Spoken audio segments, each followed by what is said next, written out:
Hey y'all, it's your girl Stephanie coming through with another video. So I just stopped at Wendy's to get me some breakfast before I go hit this grocery store, and this is the bacon, egg, and Swiss sandwich.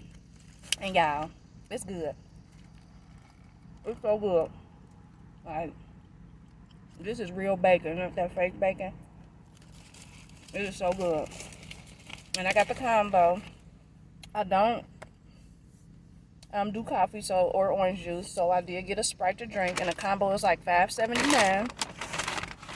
So you get your breakfast sandwich, some seasoned potatoes,